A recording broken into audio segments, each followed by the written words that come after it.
और चलिए इसी के साथ आगे बढ़ते बड़ी खबर आपको बताते हैं मणिपुर से। मणिपुर में 5 दिनों के लिए इंटरनेट सेवा को बंद कर दिया गया। दरअसल कानून व्यवस्था बनाए रखने को लेकर यह अहम फैसला लिया गया है। इस बीच स्कूल कॉलेजों को भी बंद रखने का निर्णय आदेश दे दिया गया है। 2 छात्रों की हत्या की जांच के लिए आज सीबीआई की टीम मणिपुर पहुंचेगी। तो देखिए 2 स्टूडेंट्स के अपहरण और शवों का फोटो वायरल हो गया था, जिसके बाद मणिपुर में तनाव फैल गया। फिलहाल मणिपुर में 82 दिनों से लापता 2 विद्यार्थियों की हत्या की दिल दहला देने वाली तस्वीरें सामने आई थी, जिसके बाद माहौल बिगड़ गया मणिपुर का एक बार फिर से। फिलहाल इंटरनेट सेवा बंद कर दी गई है। कानून व्यवस्था ताकि बनी रहे, साथ साथ में स्कूलों और कॉलेजों को बंद रखने के आदेश भी यहां पर दे दिए गए हैं। भारत में खबरों की ओर आगे बढ़ते हैं। आज वन नेशन वन इलेक्शन मामले में बैठक होनी है। देखिए विधि आयोग के अध्यक्ष ऋतुराज अवस्थी की अध्यक्षता में ये बैठक होनी है। विधि आयोग की बैठक में समिति की सिफारिशों पर चर्चा होगी। आपको बता दें कि लॉ पैनल ने 2024-2029 के लिए रिपोर्ट तैयार की है। विधि आयोग की रिपोर्ट कानून मंत्रालय को सौंपी जाएगी। ये बड़ी जानकारी आप तक पहुंचा रहे हैं। देखिए वन नेशन वन इलेक्शन मामले में बैठक होगी। इससे पहले भी साक्षी बैठक रही और उसमें हमने देखा कि आगे की प्लानिंग चल रही है, कहां पर कानून के तहत किन किन रोड़ों का सामना करना पड़ सकता है, और ये तमाम बातें इसमें अहम हैं। और वहीं नागालैंड में 8 जिलों में AFSPA लागू किया गया है। 8 जिले और 21 स्थानों के लिए ये फैसला लिया है। दीमापुर, नोकलाख, फेक समेत कुल ऐसे 8 जिले हैं जहां पर यह फैसला लिया गया। बड़ी जानकारी आपको देते हैं नागालैंड से, जहां पर 8 जिलों में AFSPA लागू हुआ है। देखिए अफ्स्पा वहां पर लागू किया गया है। नागालैंड के ऐसे 8 जिले हैं जहां पर अफ्स्पा को लागू किया गया है। 8 जिले हैं, 21 स्थानों के लिए यह फैसला लिया गया है। और इन इलाकों की बात करें तो ये इलाका दीमापुर का है, नोकलाख का है और फेक समेत ये ऐसे 8 जिले हैं जिनके लिए यह फैसला लिया गया है। और वही देखिए राजा भैया को सुप्रीम कोर्ट से लगा है सुप्रीम झटका। डीएसपी जियाउल हक हत्याकांड में सीबीआई करेगी जांच।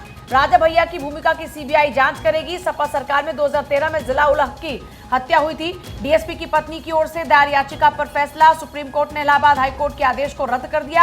हाईकोर्ट ने ट्रायल कोर्ट के आदेश पर रोक लगाई थी।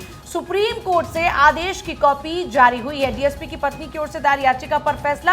ये बड़ी जानकारी इस वक्त आप देख रहे हैं। डीएसपी जियाउल हक हत्याकांड में सीबीआई मामले पर जांच करेगी। राजा भैया को कोई राहत नहीं मिली सुप्रीम कोर्ट से। डीएसपी जियाउल हक हत्याकांड मामले में सीबीआई जांच करेगी। राजा भैया की भूमिका की इस पूरे मामले में सीबीआई जांच करेगी।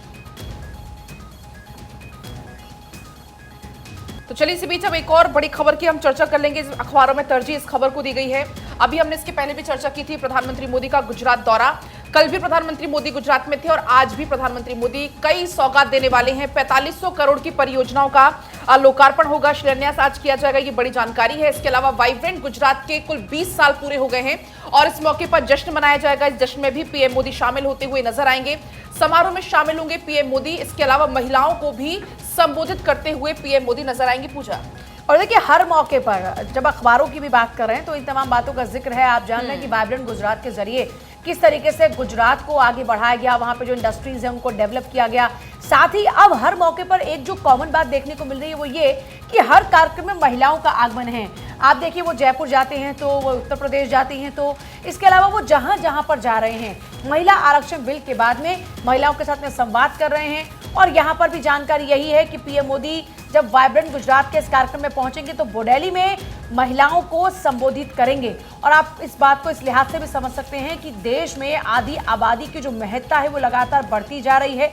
एक बड़ा वोट बैंक के तौर पर महिलाएं उभर रही हैं। दूसरा, सबसे पहले आपको याद होगा जब जिक्र कर रहे थे शुरुआत में पीएम मोदी का, तो उन्होंने कहा कि हमारी नीति यही है कि हम महिलाओं का उत्थान करना चाहते हैं, हम महिलाओं के लिए काम करना चाहते हैं, उनको हम अब आगे लाना चाहते हैं और इसी नीति के तहत हम काम कर रहे हैं। जिस बात का जिक्र पूजा आप कर रहे थे, जनसत्ता अखबार है मेरे पास, वो चीज़ यहाँ पर भी मेंशन है। लड़कियों के लिए भविष्य के नए दरवाजे खोलना सरकार की नीति है, प्रधानमंत्री नरेंद्र मोदी द्वारा साफ कर दिया गया है। और वही कुछ तस्वीरें हमें आने वाले समय में भी देखने को मिलेगी, जैसे कि गुजरात दौरे को लेकर चर्चा यहाँ पर हो रही है। बड़ी सौगात आज प्रधानमंत्री नरेंद्र मोदी देने वाले हैं। गुजरात को 4500 करोड़ की परियोजनाओं का शिलान्यास करेंगे। बिल्कुल 4500 करोड़ की परियोजनाओं का शिलान्यास और वाइब्रेंट गुजरात के 20 साल भी पूरे होने जा रहे हैं, जिस उपलक्ष्य में समारोह को रखा गया है। समारोह में प्रधानमंत्री खुद शामिल हो रहे हैं। अब बोडेली में महिलाओं को संबोधित करेंगे और महिलाओं को संबोधित करते हुए कई अहम बातों का जिक्र पीएम मोदी कर सकते हैं। और इस बीच अगली खबर का रुख करते हैं। अहम यह खबर, रामलला की प्राण प्रतिष्ठा की तारीख घोषित कर दी गई है। 22 जनवरी को होगी राम मंदिर की प्राण प्रतिष्ठा और अयोध्या में तैयारियां फिलहाल जोरों शोरों पर है। इसके साथ में अगर अखबारों की मैं बात करूं, दैनिक भास्कर में यहां पर हेडलाइन दी गई है, अद्भुत रामनवमी पर रामलला का सूर्य किरणों से अभिषेक होगा। दरअसल 15 जनवरी से 24 जनवरी तक का कार्यक्रम रखा गया है और 25 से लोगों के लिए दर्शन शुरू कर दिए जाएंगे। इस बीच सूर्य की किरणों के साथ में अभिषेक की शुरुआत होगी। मंदिर में आपको ये भी बता दें कि आंदोलन से जुड़े लोग भी बुलाए गए। 10,000 लोगों की सूची तैयार की गई है। वहीं रोजाना 1 लाख भक्तों के पहुंचने का अनुमान लगाया जा रहा है, पलक जब दर्शन के लिए द्वार खोल दिए जाएंगे। साक्षी, एक बार मैं तस्वीर भी यहाँ पर दिखाना चाहूंगी। तस्वीर भी हालांकि समय समय पर ट्रस्ट की तरफ से जारी की जाती है, क्योंकि जितने भी राम भक्त, सबके मन में ये लालसा होती है कि रामलला कब तक विराजमान होंगे, कितना राम मंदिर का काम अब तक पूरा हुआ है। और इसी के चलते जो ट्रस्ट है वो बार बार इसकी जानकारी भी जो तमाम भक्त उनके साथ साझा करते रहते हैं। रामलला की प्रतिमा अक्टूबर तक तैयार हो जाएगी, ये बड़ी जानकारी है। इसके अलावा आपको ये भी बता दें कि जो बाहरी स्वरूप है उसको अब अंतिम रूप देने की तैयारी चल रही है। जल्द से जल्द ये काम पूरा हो जाएगा। साथ ही एक और खास बात इसमें यह है कि बलिदानियों के वंशज भी होंगे समारोह में मेहमान की बड़ी इसमें जानकारी है। जो प्रथम तल है उसका करीब 50% काम भी पूरा हो गया है। पूजा और देखिए, रामलला की प्रतिमा अक्टूबर में तैयार हो जाएगी। राम मंदिर की प्राण प्रतिष्ठा होगी 22 तारीख को, 22 जनवरी। रामलला का सूर्य किरणों से भव्य अभिषेक होगा, जिसका जिक्र अभी साक्षी भी कर रही थी, पलक भी कर रही थी कि अखबारों में बाकायदा इस बात की ही जो हेडलाइन है वो यही है कि सूर्य किरणों के साथ में शुरुआत होगी। प्राण प्रतिष्ठा से पहले रामलला नगर भ्रमण करेंगे। रोज 1 लाख भक्तों के पहुंचने का अनुमान है। मंदिर आंदोलन से जुड़े लोग जो हैं उनको बुलाया जाएगा। आयुषी, बिल्कुल, देखिए इन्फॉर्मेशन मेरी को एंकर्स आपको दे ही चुकी है। मैं एक्साइटमेंट की बात करूंगी, क्योंकि इस बुलेटिन से पहले हम लोग यही डिस्कस कर रहे थे कि रामलला कवरेज किसको मिलने वाली है। न केवल यहाँ पर एक्साइटमेंट है, बल्कि पूरे देश के अंदर है। जब रामलला का विराजमान हम देखेंगे और हम सबको राम मंदिर में जाकर उनकी पूजा आराधना करने का मौका मिलेगा। रामलला के दर्शन करने जाएंगे राहुल गांधी, ये बड़ा सवाल है। देखिए, प्राण प्रतिष्ठा से पहले जा सकते हैं अयोध्या। आचार्य सत्येंद्र दास से मिले हैं विजय महाजन। आपको बता दें, राहुल की टीम के सदस्य हैं विजय महाजन, और मुख्य पुजारी आचार्य सत्येंद्र दास ने भी संकेत दिए हैं रामलला के दर्शन हर व्यक्ति का अधिकार। आचार्य द्वारा ये कहा गया, तो कोई बड़ी बात नहीं है कि चुनाव से पहले 2024 में भी चुनाव आने हैं, क्योंकि तो राहुल गांधी हमें रामलला के आरती करते हुए वहां पर नजर आए। साक्षी, बिल्कुल आयुषी, कोई बड़ी बात नहीं होगी, क्योंकि इससे पहले भी राहुल गांधी को कई सारे मंदिरों में स्पॉट किया जा चुका है। और देखिए, तस्वीरें भी हम दिखा रहे हैं किस तरीके से हनुमान भक्त के रूप में भी राहुल गांधी कई बार सामने आ चुके हैं। और उस भी सत्येंद्र का आपने जिक्र किया, जो कि आचार्य सत्येंद्र दास जो कि मुख्य पुजारी हैं, उन्होंने ही इस बात की जानकारी दी है कि 15 जनवरी को सूर्य उत्तरायण होगा। इसी दिन से अनुष्ठान और अभिषेक की प्रक्रिया शुरू होगी, जो कि 24 जनवरी तक चलने जा रही है। और इसी के साथ आगे बढ़ते हैं, अगली खबर का रुख करते हैं। बीजेपी से जुड़ी खबर, बीजेपी का फॉर्मूला जीतने वालों को प्राथमिकता देने का निर्णय लिया गया है। 10,000 से ज्यादा वोट से जीतने वालों को तरजीह दी जा रही है। पलक, अब भदेल, देवनानी, जोगेश्वर जैसे नाम पहली सूची में हैं। संसदीय बोर्ड की मोहर लगना लेकिन फिलहाल इसमें बाकी है। 30% विधायकों के टिकट भी कटेंगे, ये भी जानकारी है। कुल 67 नाम पर सहमति लेकिन बन गई है। जयपुर की विधायक और सीट पर मंथन लगातार जारी है। पहले चर्चा ये हो रही थी कि जो सांसद हैं उनको टिकट नहीं दिया जाएगा, जो मंत्री हैं उनको चुनाव में टिकट नहीं दिया जाएगा, क्योंकि उनके ऊपर जिम्मेदारी पूरे राज्यों के अंदर चुनाव प्रचार की होगी। लेकिन स्ट्रैटेजी में बदलाव किया गया और मध्य प्रदेश के अंदर लगातार हम देख रहे हैं कि पहले एक सूची आती है, फिर दूसरी सूची जब 39 नामों की और आती है, उसमें 7 सांसद, 3 केंद्रीय मंत्रियों को जगह दी जाती है। और ये वो मंत्री हैं जो काफी दिग्गज माने जाते हैं। इससे अल्टीमेटली एक बात तो क्लियर हो जाती है कि बीजेपी का फोकस फिलहाल उन नामों पर है जो जीत दिला सकते हैं। देखिए, जब आप एक सांसद को, एक मंत्री को उतारते चुनावी मैदान में, तो जाहिर सी बात है उनकी अपनी कॉन्स्टिट्यूएंसी के साथ साथ 5 से 7 सीटों पर और उनका जो इम्पैक्ट है वो देखने को मिलता है।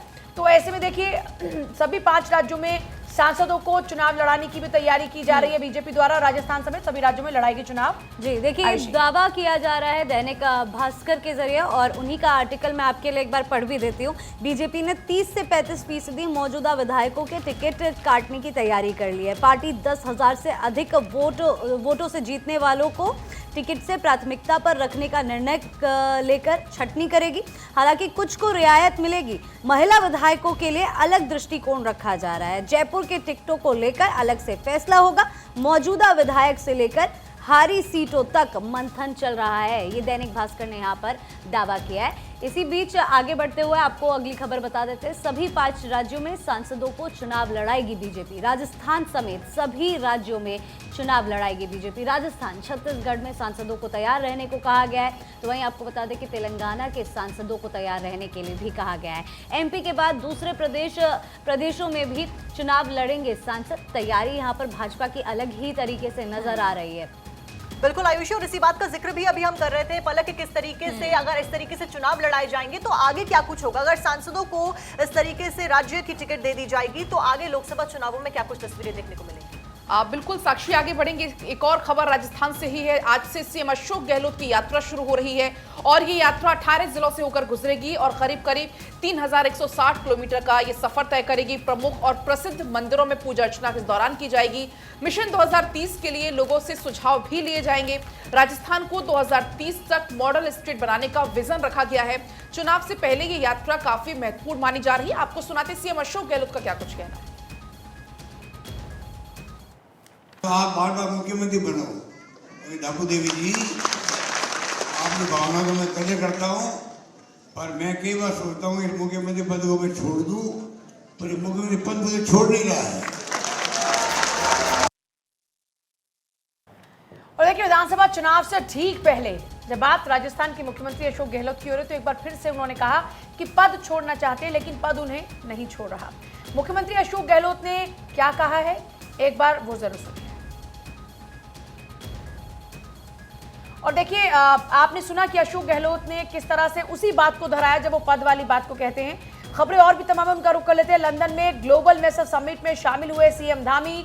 पोमा ग्रुप के साथ 2000 करोड़ रुपए का एमओयू साइन हुआ। उत्तराखंड में इको फ्रेंडली टूरिज्म को रफ्तार मिलेगी। आपने देखा कि किस तरीके से वो पहुंचते हैं लंदन में, वहां पर काफी सारे जो उत्तराखंड के लोग थे वो उनके साथ में जुड़ते हैं। वहां पर पुष्कर सिंह धामी की मौजूदगी होती है और ये कोशिश दरअसल की जा रही है कि उत्तराखंड राज्य के अंदर जो इन्वेस्टर्स हैं उनको इनवाइट किया जाए और उसी को लेकर वहां पे बाकायदा रोड शो भी किया गया। और इस तरह के आयोजन अलग अलग राज्यों की सरकारें इससे पहले भी करती रही हैं, लेकिन बात अब उत्तराखंड की हो रही है। सबसे इंपॉर्टेंट ये भी है, देखिए उत्तराखंड के सामने चुनौती है कि वहां के जो युवा हैं वो दिल्ली में, बाकी के और अलग अलग राज्यों में मूव कर जाते हैं, अब जहां पर भी उनको रोजगार मिलता है। लेकिन फिलहाल की अगर बात करते हैं तो अब वो भी वहां पर जा रहे हैं ताकि इन्वेस्टर्स आए। इन्वेस्टर इन्वेस्ट करेंगे तो जाहिर सी बात है वहां के युवाओं को वहीं पर रोजगार मिलेगा और वो अपने उत्तराखंड को छोड़ के नहीं जाएंगे।